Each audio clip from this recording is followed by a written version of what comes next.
여러분, 여러분들 중에서 시험이 6개월 정도 남았는데 괜찮을까? 라고 고민하신 분들이 계실 겁니다. 저는 이분들을 위해서 오늘 영상을 만들어 보았는데요. 자, 저는 이분들에게 하고 싶은 말이 솔직히 정말 위험하다고 말씀드리고 싶습니다. 지금부터 그 이유를 여러분들에게 정말 현실적으로 이야기해 드릴게요. 네, 여러분, 우리 공시 시작할 때 우리 인생 걸고 공부 시작하는 거 맞으시죠? 저는 단순히 해봐라, 너 할 수 있어, 이런 말로 여러분들에게 희망 고문하고 싶지 않습니다. 저는 그런 무책임한 말 하고 싶지 않아요. 만약 제가 저에게 초시를 치르는 저에게 너 6개월 이내에 해볼래? 라고 하면 저는 안 할 겁니다. 제가 제시 5개월 만에 합격했던 건 초시를 치렀던 저, 즉 9개월 동안 정말 바닥까지 내려갈 정도로 열심히 그리고 비참하게 공부했던 저, 자는 시간 외에 모든 거를 공부에 투자했던 저라는 그 베이스가 있었기 때문에 제시 5개월이 가능했던 거지, 초시생인 저에게, 그것도 베이스가 전혀 없는 노베이스인 저에게 6개월 만에 해볼래? 라고 하면 저는 절대 안 해요. 왜? 저는 그 6개월 동안의 시간, 돈, 체력, 나의 에너지, 모든 게 저는 아깝다고 생각합니다. 자, 여러분, 6개월 만에 합격하는 거? 제 2017년도 동기 중에 이런 친구가 있긴 있었어요. 제가 그 친구에게 물어봤습니다. 나도 9개월 하면서 정말 힘들었는데 너 어떻게 6개월 만에 했어? 라고 물어봤더니 그 친구 대답, 저 잠 4시간 자면서 공부했어요. 여러분, 하루에 잠 4시간만 자고 18시간 공부하실 수 있으면 하세요. 하지만 저는 이럴 각오가 안 돼 있으면 6개월 동안에 공부를 해서 합격하는 거, 저처럼 체력 안 드는 보통 사람은 솔직히 저는 힘들다고 생각합니다. 정말 이게 현실적으로 어려울 수 있는 그 이유, 피부에 와닿도록 설명해 드릴게요. 네, 여러분, 시험 6개월 남았는데 나도 한번 해볼까? 라는 이 생각이 왜 위험한지 제가 3가지로 요약해 드릴 거예요. 첫 번째, 공무원 시험은 학습 절대량이 있다. 두 번째, 공부 3개월 차 플랜 점검하기. 세 번째, 내가 이걸 해야 할 절박한 이유가 있는가?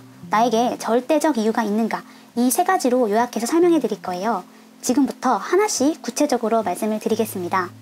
네, 여러분, 그 이유의 첫 번째, 바로 학습 절대량이 있다입니다. 여러분, 저는 이 말을 정말 하고 싶어요. 이 시험은 아무리 짧게 공부해도 이 학습 절대량이라는 게 있다는 겁니다. 무슨 말이냐면 우리가 필수 3과목, 국어, 영어, 한국사, 이 3개를 할 때 보통 순서가 기본서를 듣고 기출문제를 풀고 그리고 요약 단거나 이런 순으로 넘어가죠.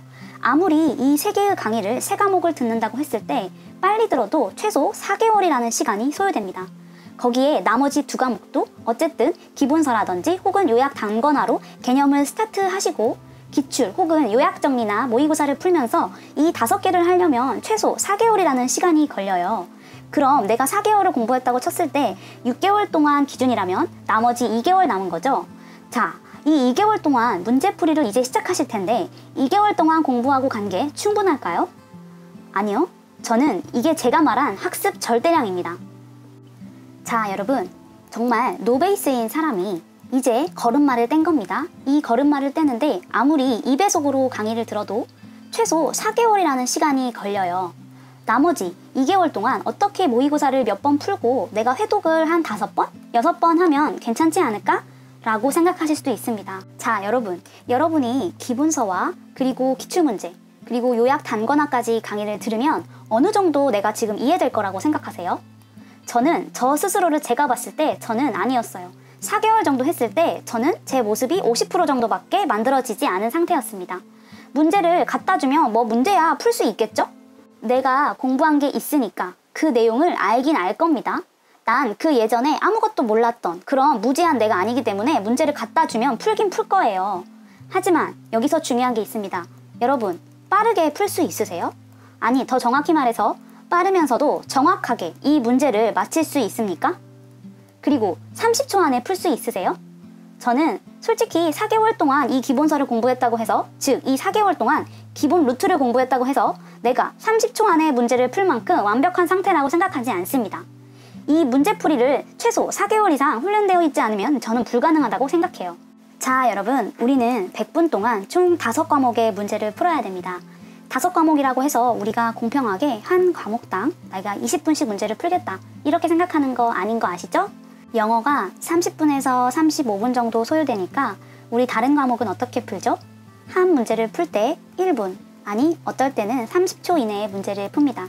특히 한국사는 어떻게 푸나요? 한국사 20문제는 10분을 초과해서 풀면 안 되는 거 아시죠? 10분 초과해서 풀면 이건 한국사 망한 거예요. 제가 하는 말이 아니라 제가 좋아하는 교수님께서도 한국사를 10분 이상 풀면 이건 그냥 공부 안 한 거라고 하셨습니다. 이렇게 될 만큼 우리는 훈련되어서 시험장에 가야 됩니다. 내가 정말 미친 속도로 100분 안에 문제를 풀 수 있다는 건 그만큼 지금까지 엄청난 양의 공부를 했다는 거고 엄청나게 고난도의 문제풀이까지 하고 갔기 때문에 시험장에서 그 처음 보는 문제를 보고도 내가 당황하지 않도록 빠르게 풀 수 있도록 숙련이 된 겁니다. 즉 4개월 정도를 앞에서 기본적인 공부를 했다면 나머지 4개월 이상, 즉 5개월 정도는 회독하고 모르는 거 기본서 다시 들춰보고 문제 풀고 이런 식으로 훈련하면서 내가 보완을 하는 거지, 솔직히 훈련을 하지 않으면 이 5과목을 100분 안에 다 풀기는 힘들어요. 아니, 빠르고 정확하게 풀기 힘듭니다. 여러분, 이게 현실입니다. 자, 여러분, 두 번째입니다. 바로 공부 3개월 차의 플랜 점검인데요. 여러분, 우리가 공시를 시작한 지 3개월 정도가 되면 나름대로 나의 스터디 플랜을 점검해보게 됩니다. 즉, 강의도 바꿔보고 또 플랜을 다시 짜면서 나만의 길을 만들어 가게 되는 거죠. 저 같은 경우를 실제로 예를 들어 설명해 드릴게요. 저는 영어를 들을 때 맨 처음에는 나름대로 유명한 A 강사의 수업을 들었습니다. 그런데 너무 나랑 아닌 것 같아서 3개월 차가 지났을 때 B 강사로 강의를 바꿨고, 그러고 나서 또 3개월이 지나갔으면 벌써 6개월이 된 거죠. 이제 시험까지 3개월밖에 남지 않은 상태였는데 6개월이 지났을 때 다시 C 강사로 바꿨습니다. 즉, 저에게 그래도 9개월이라는 시간이 있었기 때문에 이렇게 가능했던 겁니다. 어느 정도 나에게 이렇게 시간이 있어야 나만의 길을 찾을 수가 있어요. 자, 여러분, 만약에 나에게 그렇다면 6개월밖에 없다? 제가 앞에서 설명해드렸던 그런 시간조차 없습니다. 무조건 1타 강사라고 해서 여러분들에게도 그 강사가 꼭 맞다, 그런 건 없어요. 지금 이 강사가 나한테 맞는지 아닌지도 모르고 나는 내가 걸어온 그 길을 점검해볼 시간조차 없이 가야 되는 거예요. 내가 이 길이 아닌 것 같으면 우리는 새 판을 짜야 됩니다. 즉, 정말 나에게 적합한 공부 플랜을 짜셔야 돼요. 그런데 6개월이란 시간은 너무나 빠듯합니다. 6개월 이내에 합격하시는 분 있긴 있어요. 하지만 정말 극소수예요. 제가 하고 싶은 말은 6개월 남았는데 한번 해볼까? 이런 마음으로 내 세월에 반년을 투자하기엔 너무 아깝다는 말이에요. 지금 당신의 시간, 그리고 당신의 돈, 체력, 나의 쉼까지 모든 걸 다 거셔야 돼요. 그런데도 6개월밖에 남지 않아서 불안불안한 마음으로 공부를 해야 된다는 겁니다. 제가 시험을 2차례 치르면서 공시생으로서 제 삶이 정말 너무 힘들고 비참해서 드리는 진심 어린 말씀이에요. 네, 여러분, 세 번째입니다. 절박한 이유가 있는가? 이거 아니면 나 절대 안 돼. 이런 이유 있으세요? 여러분, 제 주변에 공무원 공부 한번 해볼까? 라고 고민하는 친구들이 있는데 저는 고민되면 하지 말라고 합니다. 내가 이걸 해야 할 절박한 이유, 아니면 절대적인 이유가 없이 덤비지 말라고 해요. 왜냐하면 그 시간, 돈, 에너지 너무 아깝습니다. 자, 첫째로 우리가 이 공부를 시작하면 어떤 마음이 들까요? 합격 아니고서는 출구가 없습니다. 합격 말고는 내가 여기서 나올 방법이 없어요. 사람이 정말 힘들고 비참해집니다. 모든 게 막막해집니다. 나이는 먹고 세월은 흐를 거예요. 내가 합격을 못할수록 나는 점점 더 할 수 있는 기회들이 줄어들기 때문에 정말 절박한 이유가 없으면 이 공부를 선뜻 시작하는 게 너무 위험합니다. 둘째는 미련입니다. 위에와 마찬가지로 내가 합격 아니면 출구가 없기 때문에 사람이 이 공부를 한번 하게 되면 내가 왜 될 것 같은데, 나 분명히 알 것 같은데 왜 합격이 안 되지? 그 미련이라는 게 내 발목을 잡아요. 여기서 못 나옵니다. 세 번째, 후차적인 문제들. 자, 여러분, 제가 제시를 다시 도전할 때 정말 이게 제일 무서웠어요.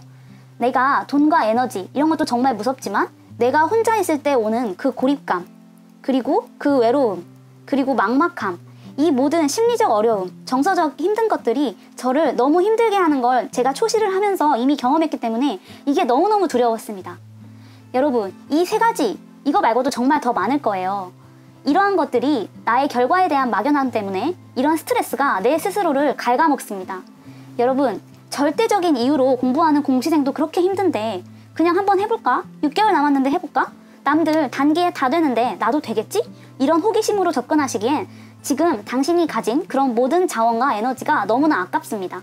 자, 여러분, 지금까지 제가 시험 6개월 남았는데 나도 한번 해볼까? 라고 고민하신 분들을 위해서 정말 현실 조언을 해드렸습니다. 제 친구다, 제 가족이다 생각하고 제 경험과 주변의 공시를 경험했던 사람들의 이야기를 종합해 보았을 때 저의 소견이었어요. 아니 그냥 솔직히 제가 저한테 하는 말이라고 생각하고 여러분들에게 한 말입니다.